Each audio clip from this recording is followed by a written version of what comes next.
Iya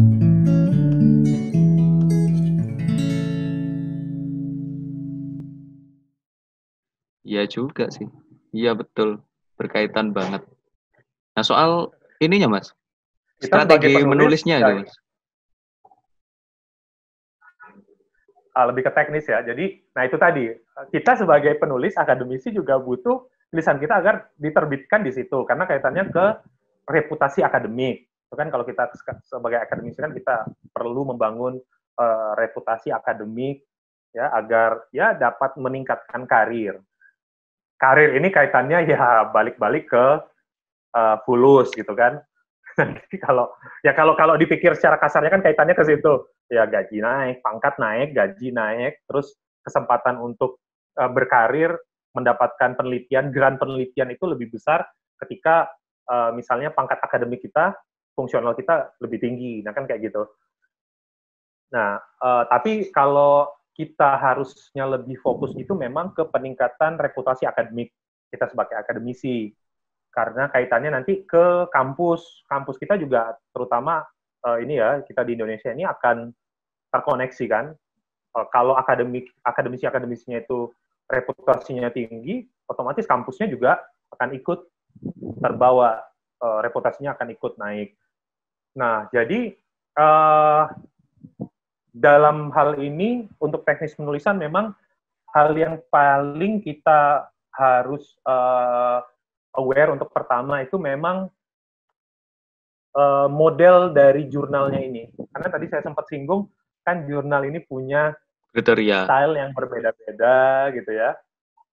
Terus ya isu yang berkembang yang jurnal ini inginkan itu apa? Karena mereka juga mau jurnal mereka kan dibaca banyak pembaca gitu kan. Nah, jadi mereka juga tentukan isu-isu apa yang mereka ingin bahas gitu, ingin terbitkan. Nah, kita harus pahami itu. Terus bagaimana model penulisannya kita lihat biasanya sudah ada di guidance-nya, petunjuknya mulai dari introduction, berapa limit kata, itu di minimum dan maksimumnya berapa, misalnya antara 4.000 sampai 6.000 words. Nah, itu harus kita benar-benar apa ya, aware tentang Diperhatikan. itu. Kita harus benar-benar lihat, baca instruction-nya untuk writers-nya seperti apa. Jadi, jangan sampai ini tulisan saya udah bagus, ternyata ketika dicek 6.500 words gitu kan, ya sedangkan itu tadi 6.000, maksimumnya 6.000, ya jelas ditolak. Baru dari segi teknis, ini belum bicara masalah isinya gitu kan. Nah, jadi itu secara teknikal seperti itu. Lalu apa modelnya seperti apa, template-nya, itu kan ada template-nya. Yang dipakai apa? APA, 6th edition, apakah IEEE, IEEE itu Nah, itu apa itu, Mas? modelnya. Nah, itu semacam style penulisan dan formatting, Oh, references dan lain-lain. Karena dia jenisnya, apakah Harvard modelnya, Harvard style, oh, model penulisannya ya, APA, Mas ya. ya nanti referensinya juga akan ngikutin tuh. Biasanya pokoknya dari atas sampai bawah itu model ininya beda itu. Bagaimana cara mengutipnya itu beda. Bagaimana kita mengutip teori, bagaimana kita mensitasi. Nah, itu ditentukan dari style itu tadi. Nah, itu kita harus benar-benar baca tuh. Instruction-nya seperti apa tadi. Hmm. Dari Nah, setiap kita sudah, jurnal. Beda-beda, Mas ya berarti. ya, ya, dari 10 jurnal bisa jadi 10-nya itu beda. Nah, itu jadi. Nah, terus baru kita lihat juga aim and scope dari jurnalnya itu. Ini jurnal ini menerima tulisan-tulisan keilmuan apa sih? Ini misalnya jurnalnya tentang teknik, teknik elektro, terus kita mau maksain tulisan kita dari bidang misalnya pendidikan bahasa lah. Itu kan kita dari situ aja udah harusnya sudah secara logikanya sudah pasti ditolak gitu kan. Nah, dari situ kan kita lihat, nah, kriteria apa yang mereka pengen terima gitu, jurnal tulisan dengan tema apa. Nah, jadi kayak gitu untuk ininya awalnya. Lalu ketika kita sudah yakin, oke nih, tema saya masuk nih ke sini. Terus kita udah ikutin template-nya semua, gaya-gayanya semua ya, udah. Nah, terus kalau saran saya juga baca edisi-edisi terbaru dari jurnal itu, tulisan-tulisannya. Nah, Itu dari situ kita gunanya bisa belajar. oh, Kita bisa belajar tuh mempelajari ya. gimana, stylenya seperti ini gitu loh. Ininya seperti apa, kayak model arah atau analisis bahasanya seperti ini gitu. Biar Nah, itu kenal bisa lagi kita gitu Mas ya. jadikan pertimbangan. Iya, iya. Ternyata dia tidak terlalu banyak, rata-rata jurnal di edisi sebelum, artikel di edisi sebelumnya di jurnal ini itu tidak banyak ngabisin pembahasan di awal gitu loh. Tapi mereka lebih ke misalnya result and conclusion-nya yang panjang, di awalnya dikit. Nah, itu bisa jadi tuh. Jadi kita tiru kayak gitu. Oh, iya Jadi ya juga harus sih. membaca. Iya sih, harus dipelajari. Iya. Strategi selanjutnya mungkin ada Mas, selain Ya, kalau mempelajari persyaratannya. ya pastinya kita harus punya kualitas tulisan, kualitas penelitian yang baik. Tergantung juga level jurnalnya. Kalau kita mau yang Scopus yang bagus misalnya, ya kita harus buat penelitian yang mungkin menarik ya, mungkin bisa jadi bagus, terupdate dan dengan kualitas yang baik lah. Kalau kita yang mungkin kita punya paper ini udah jadi yang biasa aja, kita juga harus mawas diri, sadar diri gitu kan. Oh, ini kayaknya hanya di jurnal nasional, jurnal Sinta berapa gitu kan. Levelnya di situ ya, kita tidak usah paksakan ke yang, apalagi misalnya sudah ngajukan ke yang international bereputasi 5 kali, 7 kali ditolak terus kita masih kekeh mau nerbitin di situ, ya itu saya sarankan sih lebih baik turun level gitu kan, misalnya ke Sinta. Makanya kalau mau memulai, itu saya sarankan teman-teman mungkin para pendengar channelnya Mas Raji ini yang berminat memulai untuk mempublikasi tulisannya di jurnal, itu start mungkin dari jurnal yang terindeks Sinta. Nah, di Sinta itu bisa dicari tuh, Sinta 1-6, mungkin bisa dilihat kira-kira bidang keilmuannya, jurnalnya sesuai bidang keilmuan teman-teman, lalu nanti disesuaikan, kira-kira kayaknya bisa deh saya nulis tulisan-tulisan yang kayak yang terbit di jurnal ini, so oke, coba di situ. Nanti teman-teman bisa rasakan atmosfernya, reviewnya seperti apa, perbaikannya seperti apa. Nah, takutnya kalau nanti langsung ke yang high impact, Scopus yang bagus, itu akan sakit hati, trauma, dan tidak mau nulis lagi. Nah, itu kan gawat kalau kayak gitu. Karena kan Ya, kadang juga. kejam-kejam, kadang. Nah, jadi kayak gitu. Kalau dari teknis penulisannya, kita harus punya riset yang baik. Ya, riset yang baik itu bukan berarti yang semua tulisan atau hasil riset yang pakai bahasa Inggris itu baik, nggak juga. Jadi kalau misalnya hasil penelitian itu memang, kalau saya pernah dibilang sama satu reviewer itu, kalau ini hasil ini memang sampah, ketika Anda translatekan ke bahasa Inggris, dia hanya menjadi sampah yang berbahasa Inggris, ya gitu loh. Jadi nggak ada efek gitu kan. Aduh. Mas Arif pernah Tidak dikatain mungkin. sampah? Pernah. Waduh. Pernah. Nah, jadi ya mungkin saya waktu itu ya kurang ini sih, pengalaman gitu kan.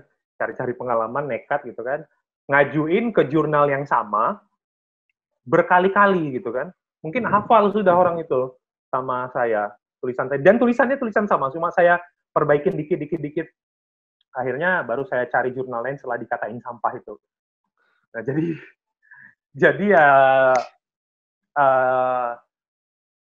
kita harus punya kualitas ini, riset yang baik, dan ditulis dengan bahasa yang baik.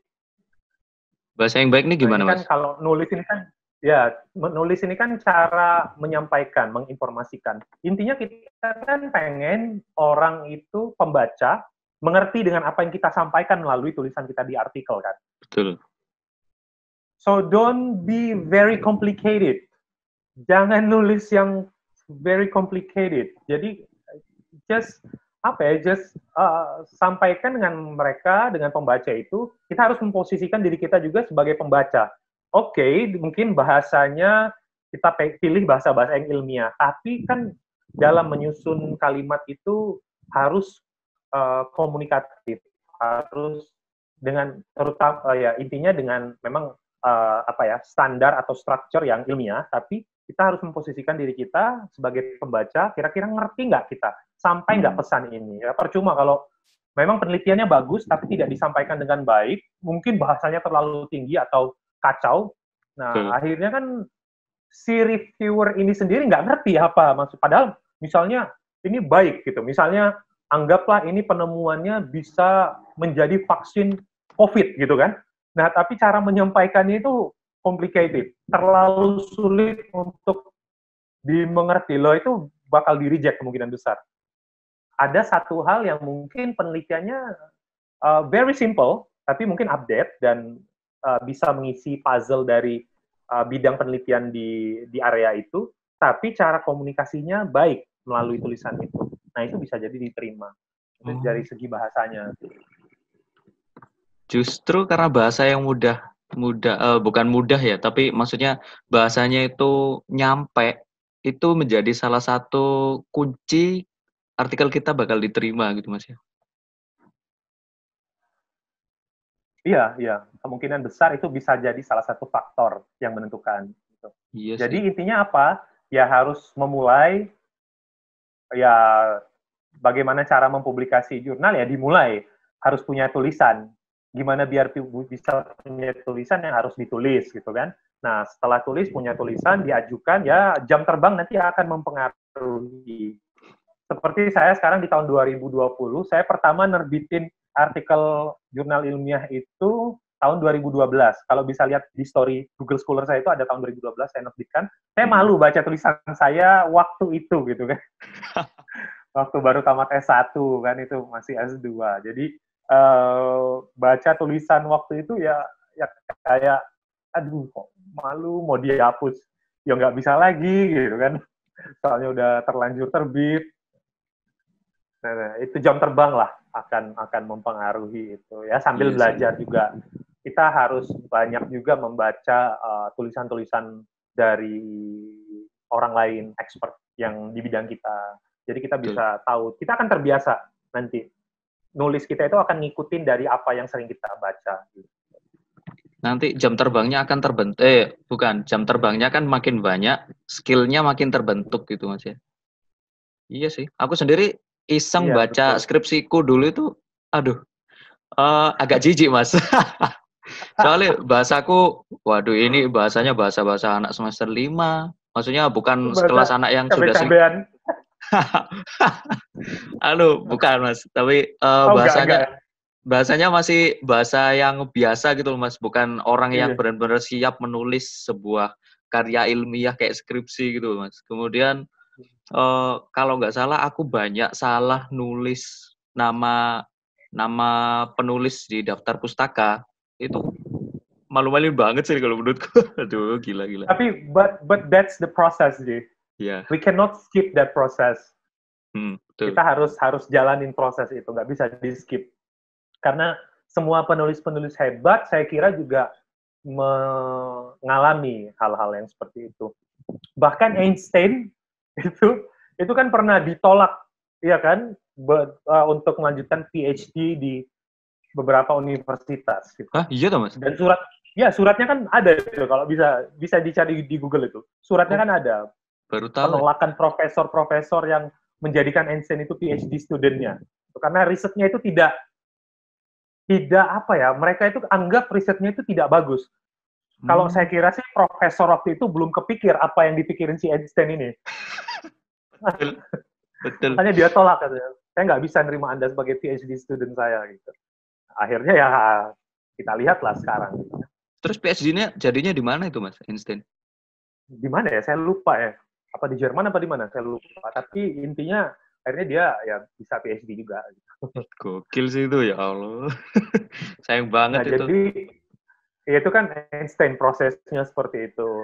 Begitu juga yang lain-lain. Nah, bahkan itu saya lupa. Jadi intinya artikel jurnal ini something doable, something yang suatu yang bisa kita kerjakan. Nah, cuma memang beberapa hal yang saya juga alami dan juga mungkin dialami oleh teman-teman lain yang baru memulai gitu kan, ketika untuk menulis jurnal, artikel yang diterbitkan di jurnal ini, kita seakan-akan pengen menyelesaikan semua masalah gitu, memberikan solusi yang benar-benar solutif dan aplikatif gitu kan. Kayak kita bisa menghentikan atom gitu kan, kira-kira itu dengan artikel kita. Nah, padahal ketika kesininya pengalaman saya nerbitin di beberapa penerbit dan hasil review dari expert-expert dunia, itu tulisan kita yang akan kita terbitkan dalam bentuk artikel di jurnal ini adalah satu komponen puzzle yang mungkin hanya melengkapi sebagian kecil di area kita. Di area kita loh, ini bukan bicara masalah bidang misalnya pendidikan itu kan pendidikan apa? Bahasa Inggris misalnya. Bahasa Inggris saya itu tidak fokus ke semua, tetapi lebih mengerucut ke beberapa bagian. Nah, hanya puzzle kecil bagian gitu. Kecil dari subfield-nya malah ya. Iya, subfield-nya bukan malah main field kan. Iya, betul. Kayak misalkan sosiologi, di sosiologi itu ada sosiologi agama. Sosiologi agama bahas apa, misalkan masyarakat Islam. Masyarakat Islam ada lagi Muhammadiyah, NU, ada kultural dan lain-lain misalnya kan. Betul, wah. Modern misalnya, ada tradisional misalnya, Islam tradisional. Nah, seperti itu kira-kira. Nah, jadi ini sesuatu yang bisa dilakukan, tetapi itu tadi kita hanya melengkapi puzzle kecil dari bahasan penelitian yang di area kita itu. Nah, sehingga terkadang teman-teman ini dan saya waktu itu juga berpikir untuk membuat sesuatu yang benar-benar besar gitu kan, spektakuler. Nah, akhirnya itu yang menghambat proses menulis itu menjadi kayak kurang produktif, kita jadi lambat, jadi apa? Karena mikirnya itu terlalu besar sehingga hal-hal itu menjadi useless. Sedangkan kita harus mikirkan sesuatu yang kecil itu tetapi bisa berefek besar. Karena kan ini kan ada kaitan-kaitannya. Nanti kan penelitian kita ini akan dijadikan preview studies dari studi-studi selanjutnya. Kita ini kan terkait. Jadi penelitian itu terkait satu sama lain.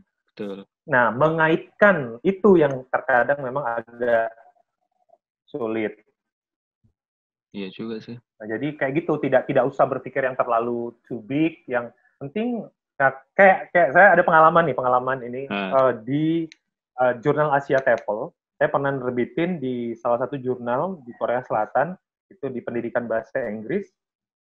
Itu tembus tahun 2018, bisa dicek. Itu Q1 jurnalnya. Scopus Q1. Keren. Tahu nggak itu berapa orang yang jadi respondennya? 1 orang. 1 orang aja, Mas. Loh, bisa, Mas ya? Iya, artinya itu kan lingkupnya kecil banget. Kecil banget. Penulisnya aja 2 loh. Jadi banyakan penulisnya daripada yang diteliti. Ya Allah. Jadi yang diteliti itu adalah 1 orang. Nah, tapi kita kaitkan ke karena ini studi kasus ya, studi kasus. Jadi 1 orang ini yang mengalami, terus kita kaitkan ke studi-studi penelitian sebelumnya ya, dan future studies, kira-kira apa nih yang dari penelitian kita ini, apa yang nanti ke depan bisa dilanjutkan. Jadi yang kita harapkan dari penelitian itu adalah bukan kita menyelesaikan problem yang ada di research question-nya, tetapi kita hanya menjawab research question dengan harapan nanti penelitian ini bisa bermanfaat dan dilanjutkan oleh peneliti-peneliti selanjutnya. Jadi kita gap itu yang kita atur. Nah, jadi kita koneksikan tadi yang seperti saya bilang. Tembus buktinya. Keren banget ya Allah. Bisa nggak ya gue? Waktu itu saya dapat penghargaan dari wakil timbalan Naib Chancellor USM. Karena terbit di situ. Tahun 2000 18 ya, 18. 18 terbit, 18 Desember ada gala dinner, itu ada penghargaan untuk peneliti-peneliti inilah mahasiswa USM gitu kan. Nah, saya satu-satunya inilah dari Indonesia lah yang dapat itu. Gila. Keren loh. Kebetulan itu. Tapi wah gokil, masuk Q1.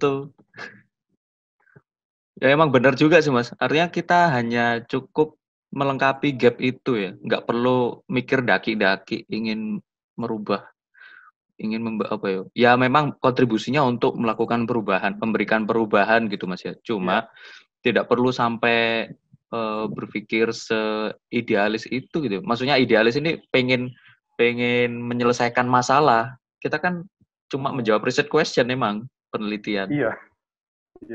Betul banget sih.